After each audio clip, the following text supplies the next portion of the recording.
مبل بچگونه، جلو مبلی، چراغ خواب بچگونه.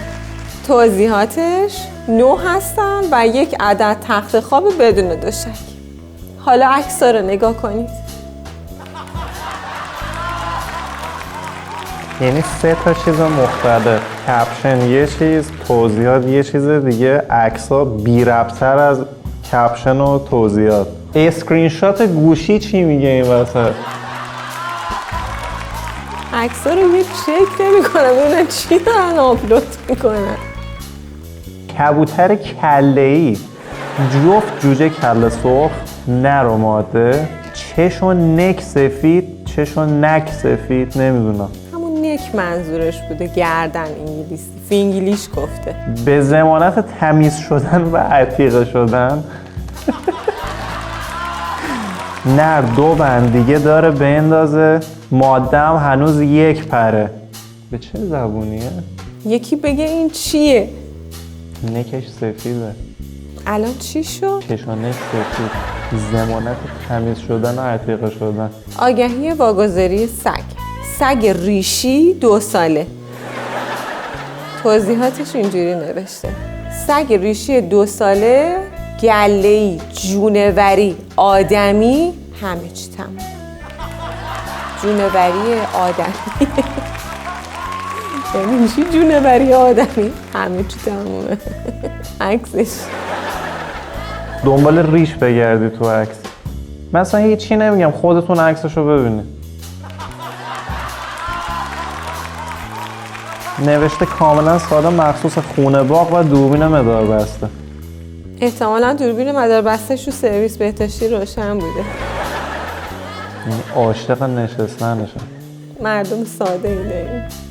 شاید ما ساده ایم. احتمالاً. آگهی فروش تلویزیون. توضیحاتش اینجوری نوشته: با سلام، 3 عدد تلویزیون زیرخاکی قدیمی، دورچوبی، سعی و سالم، 2 تا ژاپنی و حالا تمیز و اینجور چیزا بدون خط و خش. و عکسش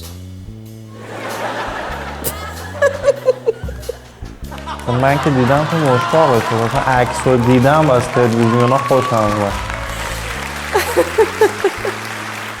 این هفته میخوام یه فیلم فوق‌العاده دیگه بهتون معرفی کنم به اسم The Iron Giant، فول آهنی. ژانرش انیمیشن، کمدی، درام فانتزی، علمی تخیلی با کارگردانی براد بیرد و در سال 1999 ریلیز شده. این انیمیشن با اقتباس از داستان مرد آهنی نوشته تد هیوز ساخته شده. نمره IMDbش هم 8.1. امیدوارم ببینید و لذت ببرید. موزیکی که این هفته میخوام بهتون معرفی کنم از نیکل بک هست به اسم If Everyone Cared که از آلبوم All Right Reasons هست. خودم عاشق تمشم و دوستش دارم، حتما گوشش بدید. از این هفته تصمیم گرفتیم یک بخش از برنامه رو اختصاص بدیم به اخبار کنسرت‌های راک و متال ایران. کنسرتی که توی این هفته در پیش داریم گروه 13 مردابه که جمعه 25 اسفند و این اجرا تعلق میگیره جهت حمایت از کودکان کار. لینک تهیه بلیط رو میتونید از توی پیجشون تهیه کنید. ژاپن در حال ساخت یک آسانسور فضایی به ارتفاع 96,000 کیلومتر از سطح زمین. این آسانسور فضایی با استفاده از یک کابل نانولوره کربنی به طول 96,000 کیلومتر زمین رو به فضا متصل میکنه. این کابل که در جو زمین کشیده میشه، مواد و افراد رو با استفاده از بالابرهای چرخدار به نام کلایمبر حمل میکنه با سرعت پرتاب تقریبی 200 کیلومتر در ساعت.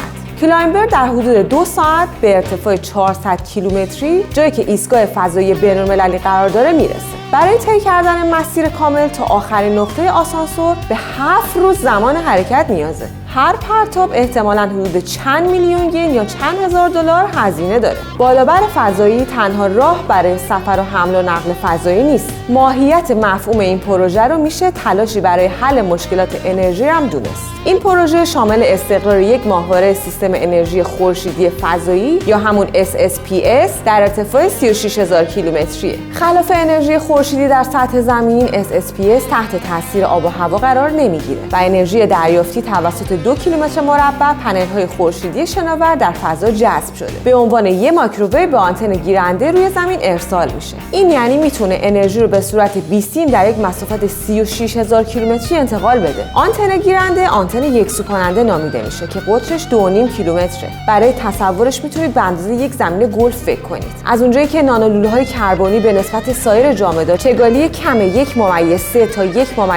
1.4 گرم بر سانتی متر مکعب دارن، مقاومت ویژه اونها تا 48000 کیلونیوتن بر کیلوگرمه که در مقایسه با بقیه مواد شناخته شده بهترین به حساب میاد. بنابراین با یک پایه با قطر 2.5 کیلومتر در کف دریا که نه خم میشه و نه تکون میخوره میتونید برید به فضا. با این تفاصیل اگر این پروژه موفقیت آمیز بود و شما پول استفاده از این تجربه هیجان انگیز داشتید، حاضر بودید سوار این آسانسور بشید؟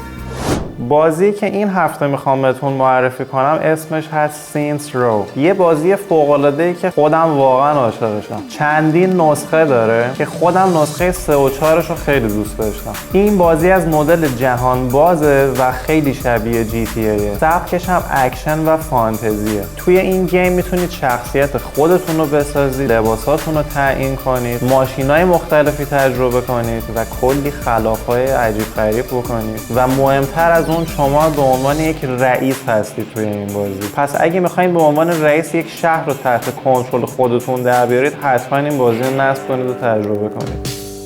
دوستان، امیدوارم که این برنامه براتون مفید بوده باشه. ما رو با نظرات و پیشنهادات خودتون همراهی کنید. تا هفته دیگه، بدرود.